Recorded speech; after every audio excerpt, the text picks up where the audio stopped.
Hey everyone, just got back from my first day on the hill for the 2025-2026 season. Super stoked. It's always like really sketchy going from skateboards with wheels to snow skates, but I still managed to have a pretty safe time up there.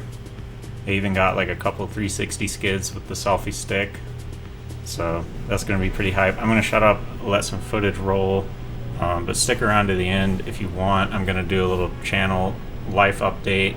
I'm going to talk about like what are my plans for this channel for this winter and just like how my life is going. So stay tuned.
Alright, not my best snow skating, but it doesn't really matter.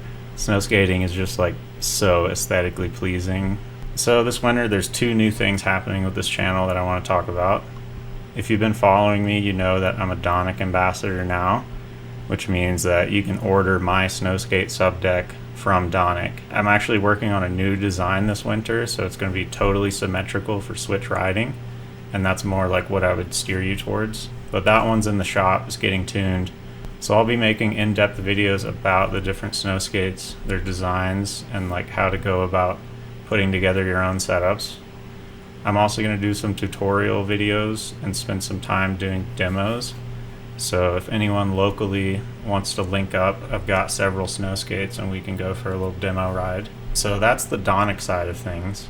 I've also partnered with Dynamic Wax this year to bring you some videos about how I wax my boards. If you've never heard me talk about Dynamic Wax, it is a non-toxic nanoparticle wax solution for skiing, snowboarding, skwal, snow skates. So with hot wax, the smallest particle size is 300 or 400 nanometers, Dynamic wax uses much smaller particles, and they're suspended in a solution that penetrates way deeper into the base. We're going to have a new permanent formula this winter that is just stupid fast.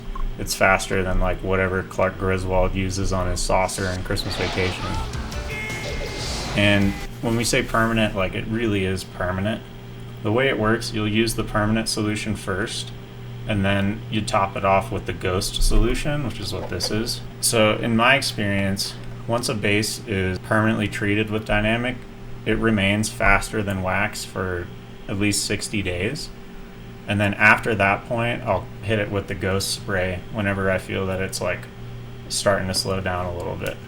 But I have boards that have gone over 50 days without touching them, and they're still faster than wax. So that's what's happening with the channel. As far as my personal life, I've been like really struggling lately. I'm very neurodivergent, diagnosed ADHD from a young age, so I really struggle with time blindness, like hyperfocus, and just my memory in general. I was emotionally neglected. I got abused for having long hair or wanting to have long hair for like most of my young life. I didn't understand gender, so I internalized a lot of shame around like my desire to have long hair. And this caused me to spend most of my adolescence pretty dissociated. When I first got into snow skating, I was seeking praise from the community a lot, and that was met with like straight up derision and hate comments. I thought snow skating was going to give me community, and that community would give me love and support and comfort, but it actually led me down a different path to self-love. So for someone like me, trauma therapy was always impossible because any attempt to access my emotions would just trigger a dissociative state, and then I'd be ruined for the whole rest of the session. I would get like a freeze response and just not know what to say or like how to respond when someone asks me how I'm feeling. So what I've learned to do is to like go a layer above the emotions. So with each emotion, there's going to be a set of physical sensations that come along with that. So like when I'm scared, my palms get sweaty, my heart rate increases. Some people can develop this awareness through grounding exercises like yoga or Tai Chi, and that's great, but if you have severe trauma, ADHD, like me, you might have a really hard time getting yourself to focus on something like that. So this is where snow skating is kind of like a cheat code for me, because it absolutely demands my complete focus. I have to be like completely grounded, or I'm just gonna get bucked whenever the next lump of snow comes. It also prevents my ADHD from like getting in the way of starting a mindfulness exercise. Riding under a chairlift manages effort regulation and time blindness, so you just don't have to think about those things. You know, you don't have this problem of like, my space isn't clean enough to throw down a yoga mat to get started and get focused. But I find that it only works if I ride with intention. Like for example, I might notice one day that my riding is exactly the same, but my palms are more sweaty and my heart rate's higher than usual. And because I developed this mindfulness exercise, and it can actually hold my focus, not like yoga, now I know my baseline. And because I know my baseline, I know that I must be feeling some kind of emotion, even if I'm not aware of my emotions. I'm going through something that requires extra compassion and support, and so I need to love myself a little bit more right now. Without the grounding exercise, I would have never developed the awareness that led me to the emotions and to the self-love. So that's what really excites me about snow skating now. That's what motivates me to like keep going, keep making videos. I want to share this sport with a lot of people. I think there's a huge opportunity for us to shape the future of the sport. Snow skating culture has always been very regional. They're so concerned with being core that they fail to maintain any sort of online support community where you can learn about snow skating or learn how to snow skate. So I'm going to be trying to do some of that, like community building stuff. Definitely join my Discord community. That's like the closest thing we have to a snow longboarding community right now. And yeah, let me know if you have any feedback on this video. If you like where this is going, my idea for the channel, or if you just straight up hate the channel, let it be known. But yeah, thanks, and I will see you on the next one.